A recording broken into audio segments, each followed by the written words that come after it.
Voilà, effectivement, je reviens un petit peu sur le musée des Confluences, qui est une jeune institution, Bertrand le rappelait, puisque c'est une institution qui a ouvert ses portes le 20 décembre 2014. Il y a donc maintenant 2 ans et demi, et ce sont effectivement plus de 2 millions de visiteurs qui sont venus découvrir cette institution. Et quand je parle de plus de 2 millions, je parle des visiteurs qui ont pris un ticket d'entrée pour découvrir le parcours permanent, les expositions temporaires ou encore les activités culturelles, puisque nous sommes sur une tarification unique et que le billet permet l'accès à toute l'offre. Alors, cette institution, en fait, est le projet d'une collectivité. Vous savez, en France, il y a des projets portés par l'État et puis des projets portés par les collectivités. Et Confluence est un projet qui a été porté par le département du Rhône, qui se retrouve donc à gérer le Muséum de Lyon depuis 1991 et qui va décider à la fin des années 1990, enfin en 98 exactement, de créer un comité de réflexion pour envisager l'évolution de ce muséum.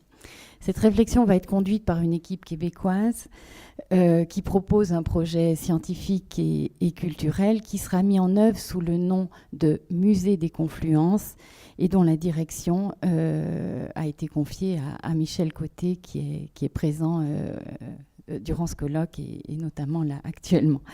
En fait, ce musée des Confluences porte avec beaucoup de justesse et de pertinence son nom, puisqu'il est réellement la philosophie de la rencontre, de l'échange, des regards croisés. Et ce nouveau projet, lorsqu'il est décidé par cette collectivité, induit la construction d'un nouveau bâtiment. Et en 2001, effectivement, le département du Rhône lance un concours international architectural qui sera remporté par un cabinet autrichien, Koop et Himmelblau, excusez-moi pour mon accent, qui va donc réaliser ce bâtiment et que vous avez sous les yeux. Et ce nom, Musée des Confluences, lorsqu'on voit l'emplacement, puisqu'il est situé à la confluence à la fois du Rhône et de la Saône, a été trouvé bien avant et choisi avant même d'en choisir l'emplacement géographique. Alors c'est effectivement une architecture remarquable au sens vrai du terme, une architecture forte qui joue sur l'attractivité de l'institution, qui a aussi permis à ce musée très rapidement de s'imposer dans le tissu urbain de Lyon. Et on parlait de musées récents. Et il y a une chose que je veux souligner pour toutes les aventures qui devraient venir par la suite pour les institutions. Moi, je suis arrivée en cours de route sur ce projet. Et c'est un projet, c'est une architecture absolument remarquable et d'une extrême fonctionnalité pour l'usage, non pas seulement d'un musée classique, mais d'un musée ouvert sur la ville, sur la vie. Et ça, on le doit à son programme. Il est absolument primordial de passer du temps sur l'élaboration du programme parce qu'on vit au quotidien ensuite dans ce bâtiment. Alors la création de Koop et Himmelblau, elle s'articule entre 3 éléments. Il y a un socle en béton qui représente une superficie de 10 000 m² sur 2 étages et qui accueille en fait tous les espaces techniques du musée, mais également les services publics. Vous avez 2 auditoriums, mais également des espaces qui sont destinés à la privatisation, parce que dès le départ, dans le programme, il a été envisagé aussi la question des ressources propres pour partie de cette institution. Et puis, l'accueil du public en groupe, car on a essayé dans le programme de penser des flux différents selon la nature des publics. Et ça, c'est aussi un vrai confort pour le visiteur. Le deuxième élément est le cristal, qui est l'espace d'accueil. Et c'est un majestueux hall d'entrée à partir duquel vous pouvez accéder au nuage. Le nuage étant la 3e partie du bâtiment qui, en fait, accueille les espaces d'exposition et de programmation. Alors, cette architecture, pour moi, elle est beaucoup plus qu'un bâtiment. Et je crois, je ne sais plus, dans la première partie des présentations, tout à l'heure, ça a été évoqué. Pour moi, c'est aussi la transcription vraiment d'un défi qui est celui de donner à voir et à comprendre ce que Lévi-Strauss nommait l'arc-en-ciel des cultures humaines. Ce musée, en fait, des Confluences, c'est un musée qui est attaché à décrire le monde depuis la question des origines et jusqu'aux découvertes les plus récentes de l'aventure humaine. Alors effectivement, ce musée, comme bien nombre de musées français, et je ne parle qu'au nom des musées français, est la résultante en fait de composition, recomposition de collections. Il est l'héritier à la fois d'un muséum tout à fait exceptionnel, issu lui-même d'un cabinet de curiosité lyonnais, muséum considéré comme le second muséum en France en termes d'importance. Il est également l'héritier du musée Guimet lyonnais, puisqu'il y a eu un Guimet lyonnais avant le musée national des arts asiatiques Guimet Paris. Héritier enfin du musée colonial de Lyon, créé par Édouard Herriot en 1927. Et enfin également des milliers, j'allais dire, de masques, de sculptures, d'objets rituels liés aux croyances qui ont été ramenés par les missionnaires à Lyon et déposés à l'œuvre de propagation de la foi. Donc c'est 2,4 millions de collections avec une mixité très grande puisqu'on a à la fois des sciences naturelles, des collections ethnographiques et puis également un nouveau département que Michel Côté avait créé de sciences et techniques. Et en fait, avec l'ensemble de ces collections qui vont être rapprochées dans un même espace, le propos est effectivement, j'allais dire, de raconter le monde. Donc c'est un projet qui s'est construit par l'interdisciplinarité, et ça c'est une réelle force et c'est une des spécificités de cette institution. Donc l'interdisciplinarité en étendard, une philosophie du musée, un point de vue original. C'est vraiment une situation, en tout cas pour la France, je pense, nouvelle et stimulante. Il n'y a pas de séparation des disciplines, à la fois des sciences naturelles et des sciences humaines. Et puis aussi une muséographie tournée vers la narration, où on offre une vision rétrospective et prospective du passé, et où on s'adresse tant, j'allais dire, au public amateur qu'au public averti. En fait, c'est vraiment un musée qui ouvre les portes du monde et qui aide à comprendre la complexité de ce monde. Il y a également eu un travail important et essentiel fait sur l'écrit dans ce parcours, dans le musée, puisque le musée s'adresse tant à l'enfant qu'au professeur, et en fait, on est accessible sans être simpliste. Alors, le parcours permanent, en fait, c'est 4 grandes thématiques universelles.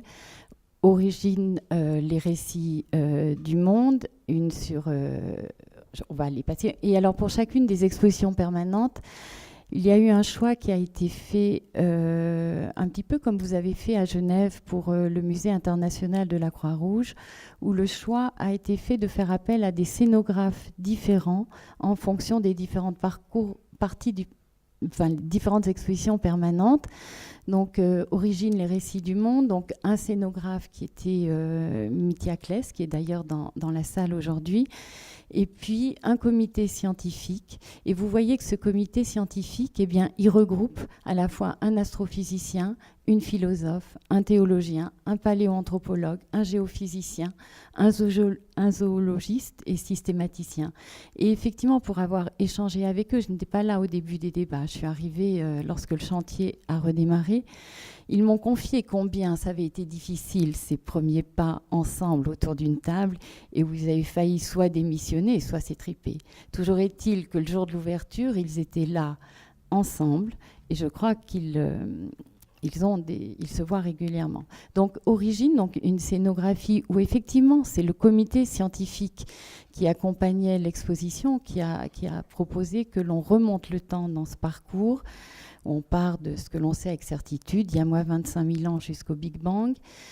On est donc sur l'origine du vivant et l'origine de l'univers, avec 2 formes d'approche. À la fois une approche symbolique en présentant des œuvres ici contemporaines inuites, mais plus loin aborigènes, ou des œuvres chinoises 19e, qui sont là pour montrer les récits, finalement, qu'en ont fait les cultures, récits à la fois d'origine du vivant, et de l'univers. Et puis, une autre approche qui est scientifique, dite scientifique, et qui revient sur les origines de la vie et de l'évolution. Donc ici, différentes présentations du parcours et le fameux mammouth de Choulan, découvert au XIXe siècle à Lyon. La deuxième exposition traite de l'homme au sein de la biodiversité.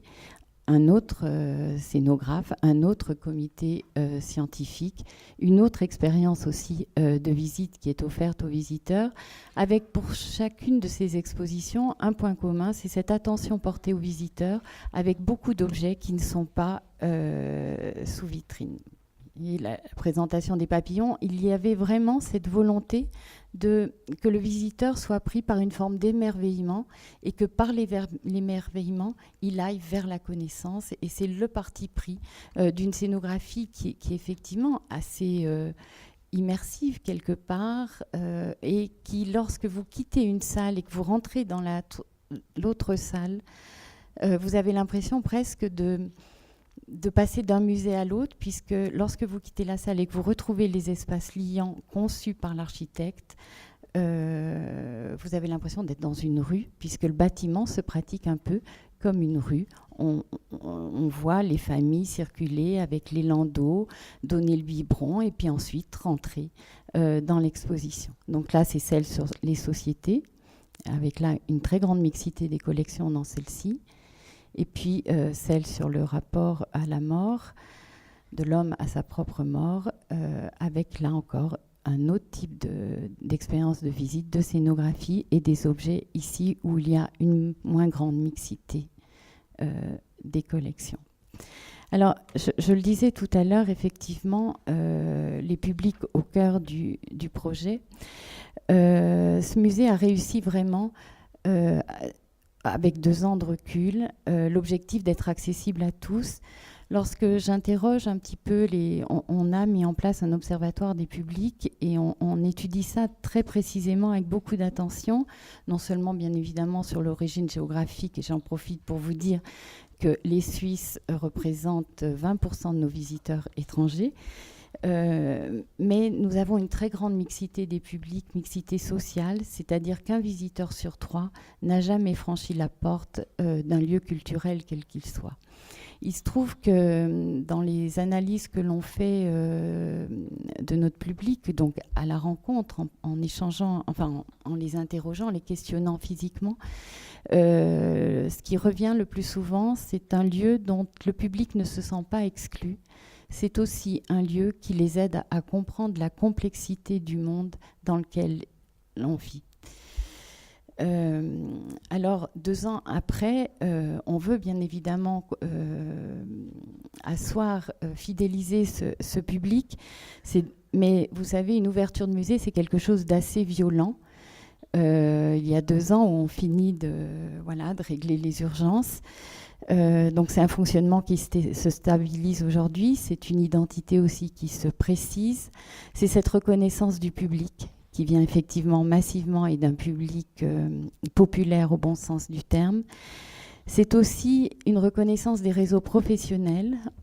Par exemple, nous travaillons aujourd'hui pour l'Éthiopie, pour le gouvernement éthiopien, qui nous a demandé de les accompagner dans la réflexion qu'ils ont pour un musée des origines à Addis Abeba.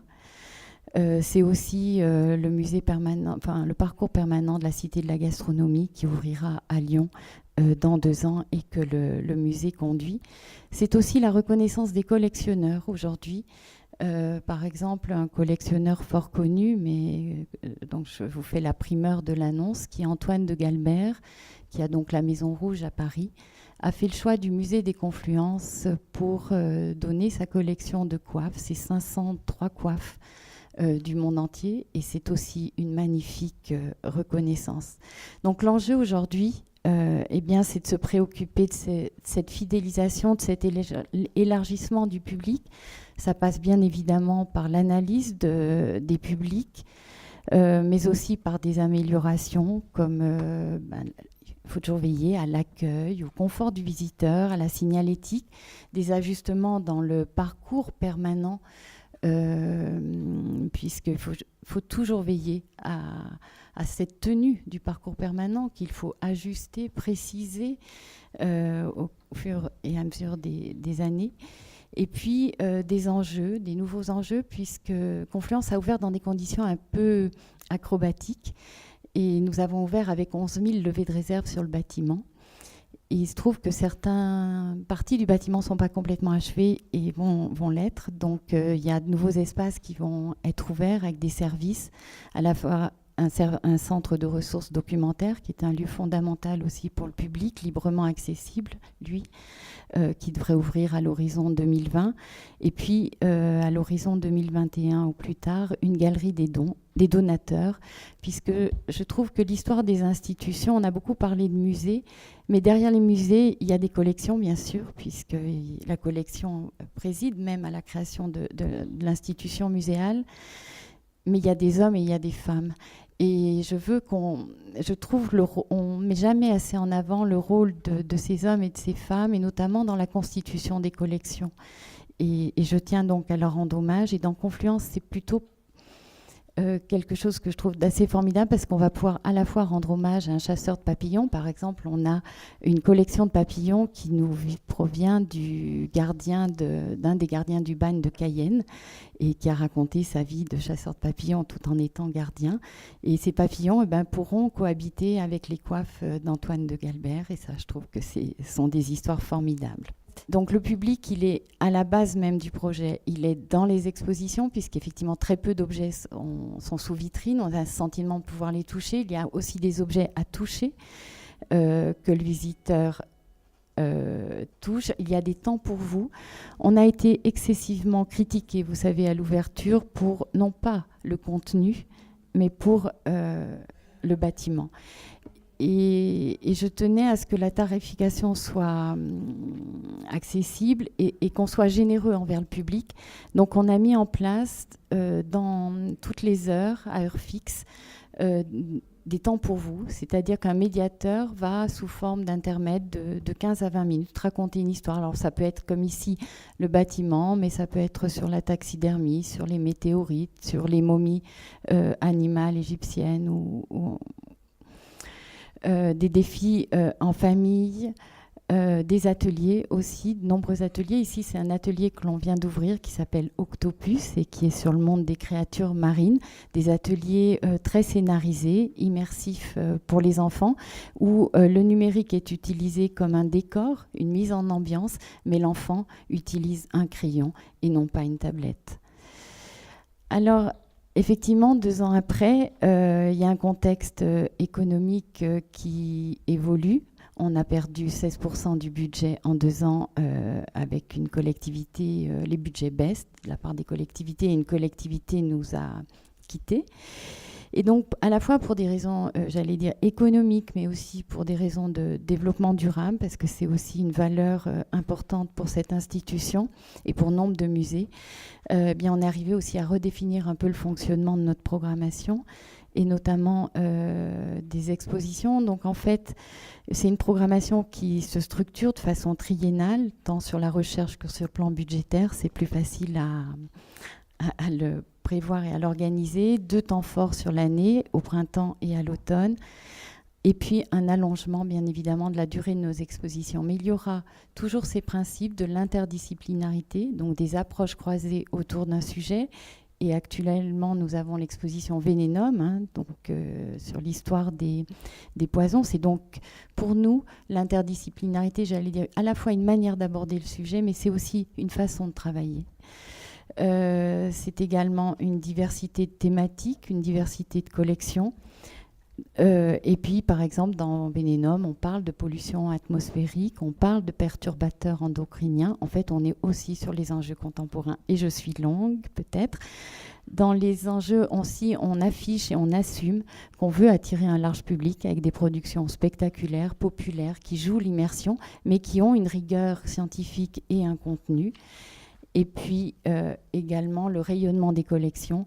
On s'appuie sur cette collection de 2,4 millions d'objets. On les valorise dans des expositions, mais aussi dans des publications, dans la programmation qui accompagne Voilà. Et puis, enfin, on travaille beaucoup ce maillage avec le territoire, et tant avec la danse, la Maison de la Danse, qu'avec la Biennale d'Art Contemporain ou encore l'Institut Lumière à Lyon, et cette exposition qui ouvre dans 15 jours et qui montre un autre aspect de ce maillage.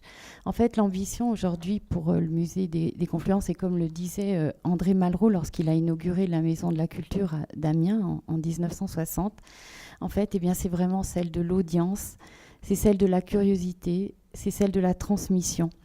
On ne peut jamais commander ni forcer quelqu'un à admirer ou à s'émouvoir d'une œuvre du passé ou d'une création contemporaine. On peut simplement, obstinément, sans relâche, faire d'une institution culturelle comme le jeune musée des Confluences un outil de partage et d'échange. Il y a un mot que j'aime à employer pour définir ce rôle du musée, qui est celui de dissémination. La notion de dissémination, elle constitue à ce jour pour la communauté scientifique une nécessité, celle de faire connaître le plus largement possible les résultats des projets de recherche.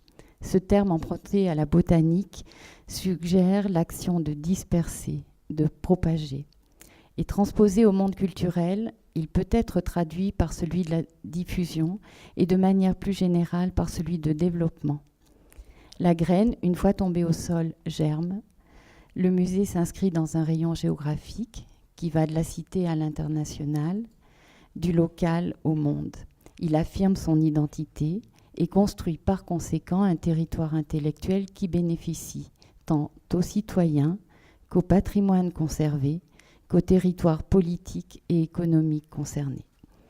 Et pour clore ces quelques images, un musée comme Confluence porte aussi l'image d'une ville et d'une région dans leur relation avec le monde. Un projet se construit aussi dans sa dimension internationale, non pas seulement en termes de renommée ou de public, mais dans sa capacité à être à l'écoute et à demeurer curieux de tout ce qui fait la force des cultures et des civilisations. Merci.